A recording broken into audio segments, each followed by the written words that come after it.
Namaste, Pranam, Gita Dhyana. Om Parthaya pratibodhitam bhagavata narayanena swayam vyasena grathitam purana munina madhye mahabharatam advaitam ritavarshinim bhagavatim ashtadashadhyayinim Ambatvam anusandadhami Bhagavad Gite bhavadveshinim. O Bhagavad Gita, with which Lord Narayana himself gave enlightenment to Partha. The ancient sage Vyasa included it in the Mahabharata.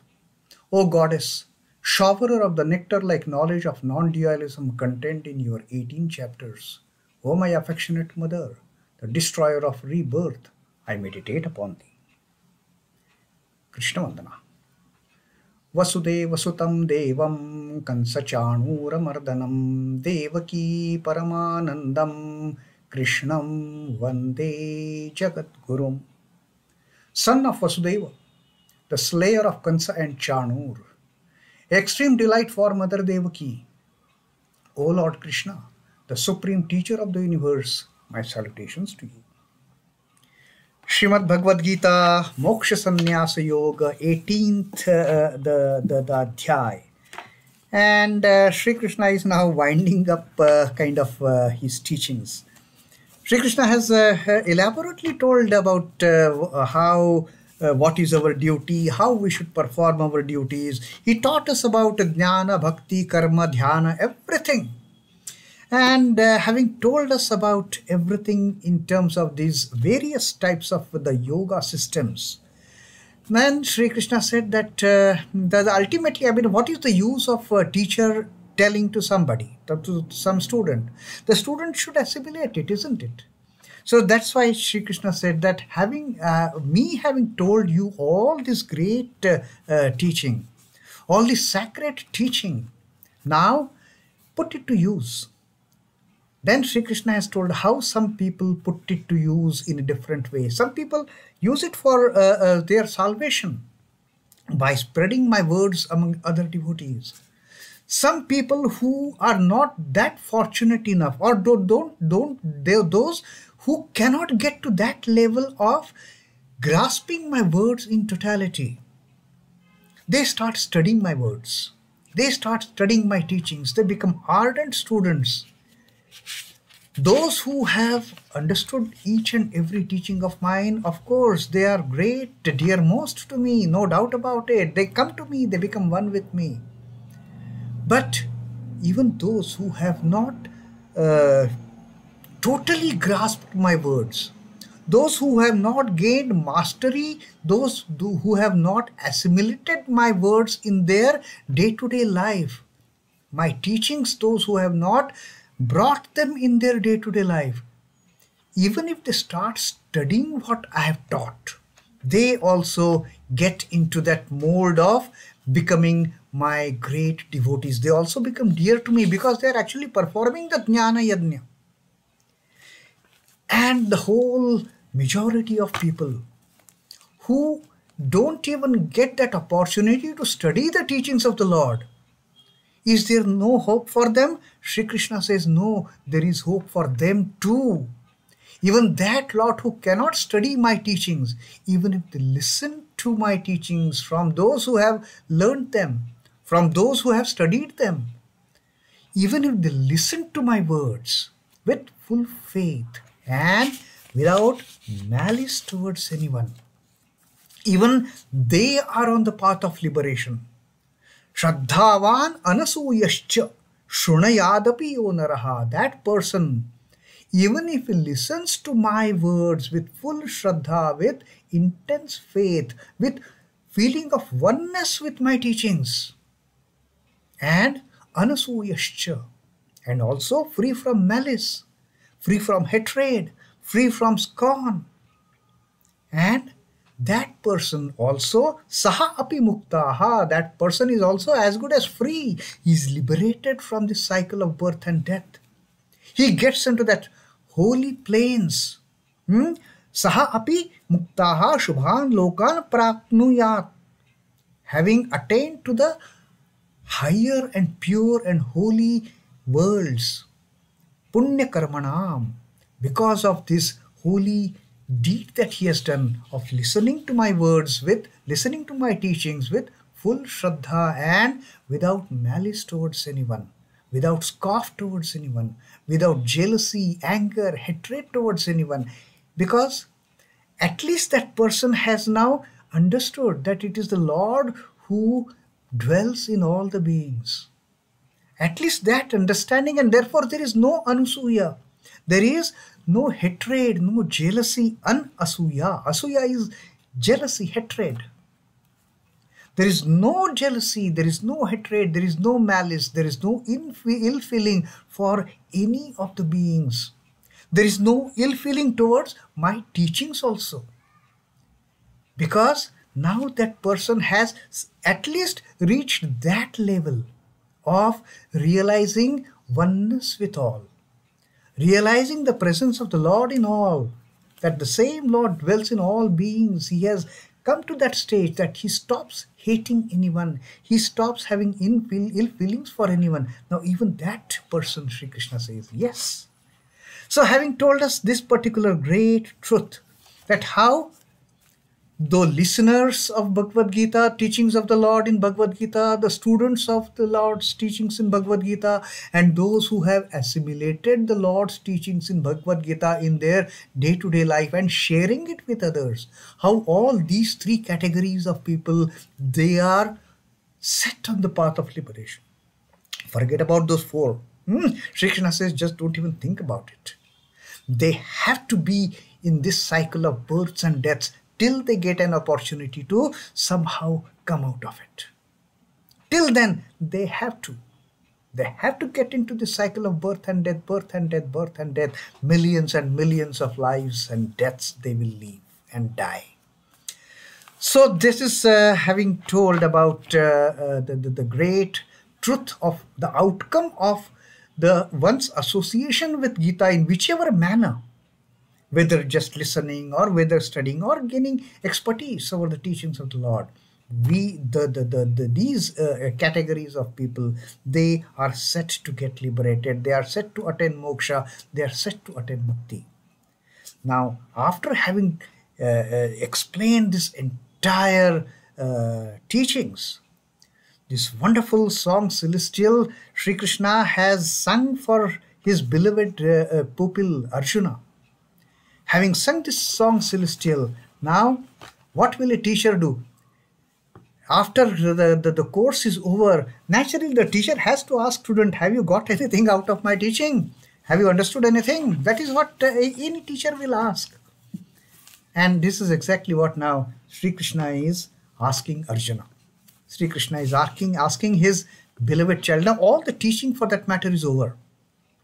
Whatever Sri Krishna wanted to teach Arjuna to get out of that unfortunate situation of dejection, to get out of that unfortunate situation of getting deluded by the Maya, by delusion, and getting into that depression, getting into that mode of frustration, of not knowing what to do. Just slumped on the board of the chariot. Oh Lord, I don't know what to do. Please tell me. Ultimately, when Arjuna surrendered himself at the feet of the Lord started telling Arjuna this great way of living. What is to be done, what is to be shunned, what is to be given up, what is to be taken up, all these things, how we should do the things. This entire treatise, this entire thesis, Sri Krishna has shared with Arjuna. Now, like a wonderful teacher will always ask towards the end of the completion of the syllabus, have you understood? Or even at the end of completion of a chapter, have you understood? And this is what now Sri Krishna is. It is kind of a test. The test whether a student has actually learnt anything from my teaching or my teaching has gone in vain. My teaching has gone, landed on the deaf ears, or my teachings have just landed on a block of stone, nothing going inside. The water is all flown out, nothing getting into it. So Sri Krishna now asks that, have you learnt anything? Sri Krishna is asking Arjuna, kaccidetacchrutaṃ pārtha tvayaikāgreṇa cetasā kaccidajñānasammohaḥ pranaṣṭaste Dhananjaya. Oh Dhananjaya. Now Dhananjaya, again Sri Krishna referring to Arjuna as Dhananjaya. Dhananjaya, a mighty warrior who has raided those unrighteous kings and kingdoms, and he has freed that treasures which were forcibly taken up by those unrighteous kings, and he has taken them out and shared them to all the public to enjoy. Shared them with all the people to enjoy those treasures. Somebody who had hoarded all those treasures, Arjuna has freed them, has liberated them from the possession of those unrighteous people. And all that money, all that wealth, all those treasures, Arjuna has put them to the good use for other people. Now, in a way, Sri Krishna is addressing Arjuna as Dhananjaya. At one point of time, Arjuna had behaved like that. Whatever these unrighteous kings, unrighteous leaders, they had snatched away from people. It is kind of someone snatching away a knowledge from somebody and just solely keeping it in my possession. And someone just freeing that knowledge and spreading that knowledge for the benefit of all. That is what actually Arjuna had done in being that epitome of Dhananjaya, of liberating the accrued and snatched wealth from those unrighteous kings and putting it to use, good use for the benefit of all. So Sri Krishna says, now I have shared this knowledge with you. Like you have snatched away that the hidden treasures from those unrighteous kings. Now I have shared this treasure to you. Are you capable of sharing it with others like you shared that wealth? Now Sri Krishna says, kaccidetacchrutaṃ pārtha. O Partha, kaccidetacchrutaṃ. Has this, whatever I have told you from second adhyaya onwards, has this been heard by you? Kaccidetacchrutaṃ pārtha tvayaikāgreṇa cetasā. Has this been heard by you with the focused mind? Ekāgreṇa, one-pointed mind, one-pointed intellect. Ekāgreṇa cetasā. Has this been heard by you with one-pointed mind, with one-pointedness, with attentive mind? Or it has just fallen on the dumb ears, deaf ears? Have you grasped anything, O Partha? And then Sri Krishna says, kaccidajñānasammohaḥ pranaṣṭaste Dhananjaya. In the first line, Sri Krishna addresses Arjuna as Partha, the ordinary human being, as the Pritha's son of Pritha, Partha, son of Kunti, like Kaunteya, Partha, son of Pritha. In the second line, and there his intention of asking Arjuna was, you born of Kunti, have you heard my teachings, whatever I have told to you from second adhyaya onwards? Have you listened to them? Have you heard them with full attention? Ekāgreṇa cetasā. That is the first question put to Partha. And second question in the second line Sri Krishna is putting to Dhananjaya is, kaccidajñānasammohaḥ pranaṣṭaste. Has the ignorance, has the delusion that had come over you in the first adhyaya, of Vishada that had come over you in the first adhyaya, kaccidajñānasammohaḥ, that ajnana, that ignorance and the delusion that had come upon you, pranaṣṭaste, has it gone or not? Has that been destroyed, O Dhananjaya? Because unless and until that ignorance and that delusion is destroyed, you will not be able to use that knowledge for the benefit of other people. You can use that. You can use that like you use that the tremendous wealth that you got freed from those unrighteous kings who had just hoarded that riches belonging to people. You had snatched them away from those kings and liberated them to the masses for their own good. So if that delusion and that ignorance has not been destroyed, it is of no use. So please tell me, Arjuna, has that ignorance, has that delusion been destroyed? Tell me, O Dhananjaya. If it is destroyed, only then it is of some use. So now Sri Krishna is testing Arjuna. He has put forth this question that I have told you so many things.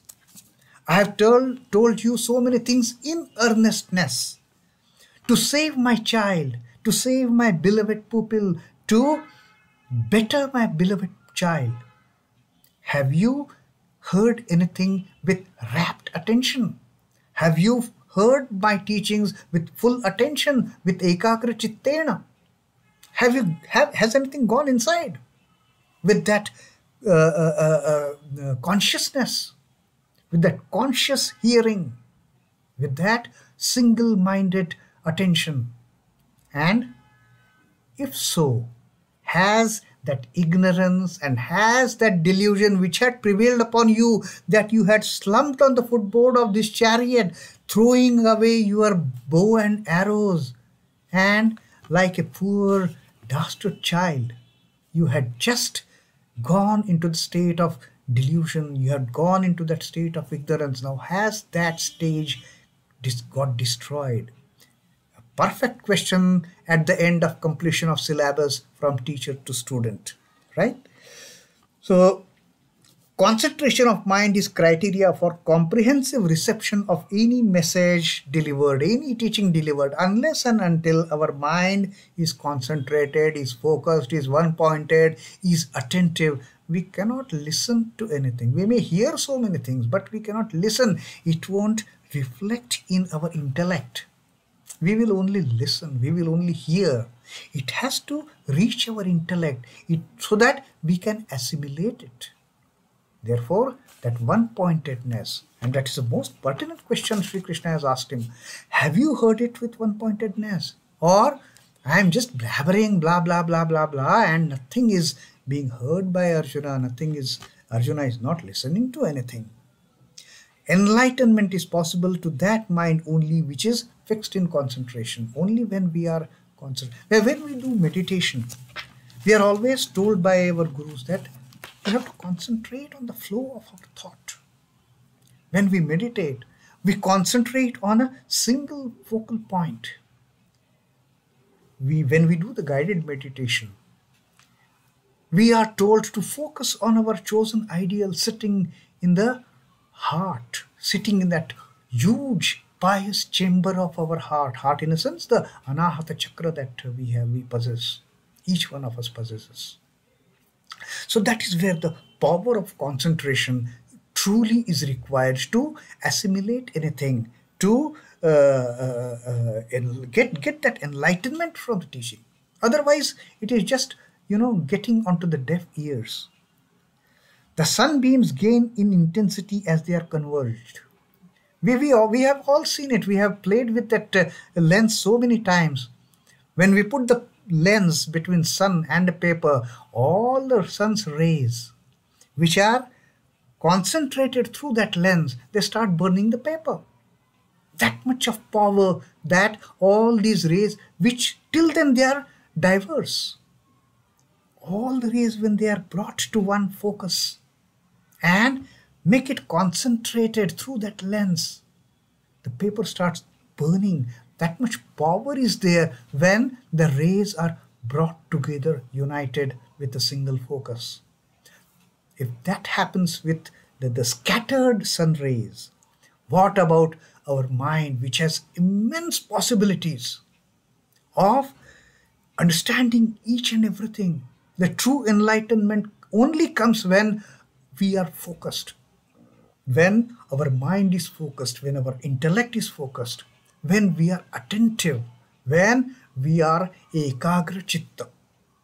And that is what Sri Krishna is asking Arjuna. Have you listened to it with all your earnestness, with attention? And if that is the so, if that is so, has your ignorance and delusion disappeared? Has it destroyed, O Dhananjaya? Please tell me. If not, we will go ahead and more and more and more. So this is the kind of question. This is the question that Sri Krishna has asked Arjuna to just understand whether he has really understood from the teachings given in second adhyaya till the 71st shloka of this 18th adhyaya of Moksha Sannyasa Yoga. Om Namo Bhagavate Vasudevaya. Sri Krishna Arpanamastu. Jai Sri Ram Krishna. Jai Thakur Jai Ma. Jai Swamiji.